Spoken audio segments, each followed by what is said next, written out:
Good evening, everyone. Welcome to the channel. Before I begin, here are my disclaimers. Today I am going to give you an update about Hca Healthcare Inc. Annual Report. Hca Healthcare Inc. offers a wide range of healthcare services through its various subsidiaries and facilities across the United States. At the core of their operations are general and acute care hospitals that provide medical and surgical services, including emergency care, intensive care, cardiac care, diagnostic services, and inpatient care. In addition to hospital-based services, HCA also operates a network of outpatient healthcare facilities that offer specialized services such as ambulatory surgery centers, freestanding emergency care facilities, urgent care facilities, walk-in clinics, diagnostic and imaging centers, rehabilitation and physical therapy centers, radiation and oncology therapy centers, and physician practices. Furthermore, the company operates behavioral hospitals that provide therapeutic programs for psychiatric care, alcohol and drug abuse treatment, and counseling services for children, adolescents, and adults. These comprehensive healthcare services make Hca Healthcare, Inc. a leading provider of medical care in the United States. Hca Healthcare, Inc. has experienced a significant increase in its stock price over the past year, with returns ranging from 55.75% to 60.72%. This growth can be attributed to several key factors. One major contributor was HCA's consistent earnings beats and raised guidance throughout 2025. The company consistently surpassed earnings estimates and frequently raised its full-year guidance, culminating in a strong fourth-quarter report that revealed a 6.7% increase in revenues and a 30.6% rise in net income compared to the prior year. Another factor was HCA's growing patient volumes, including same-facility admissions and emergency room visits, which rose by 2.2% in the first half of 2025. The company also demonstrated better-than-expected margins, particularly in Q4 2025, with margins reaching 21.1%.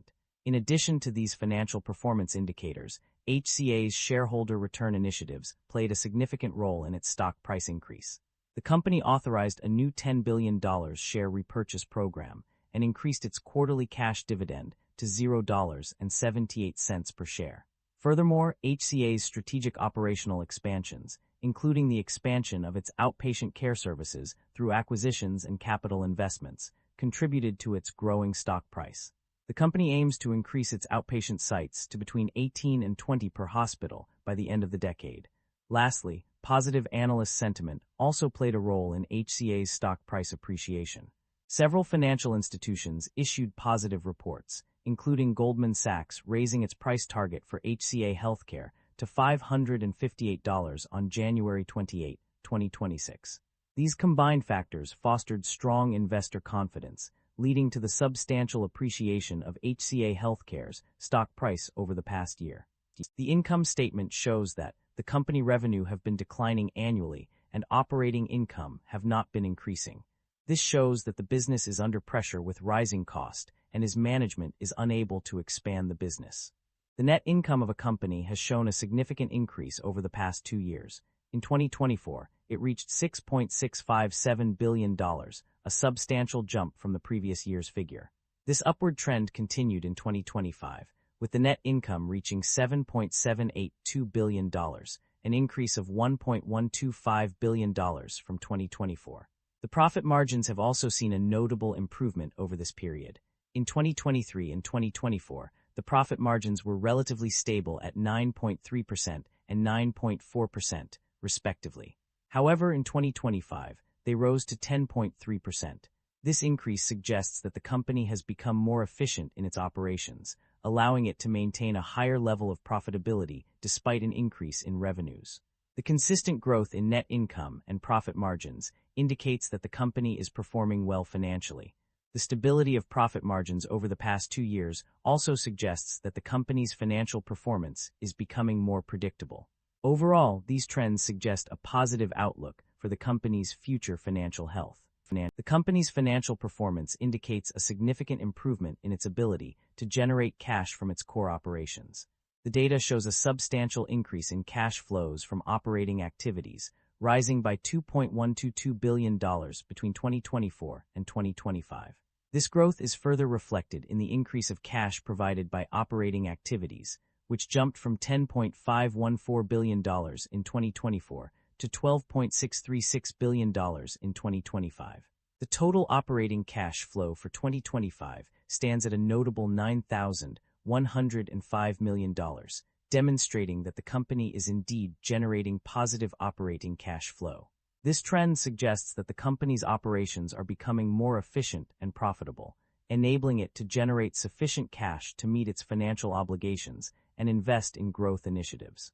Overall, these indicators point to a strong financial position for the company, with a clear ability to generate positive operating cash flow.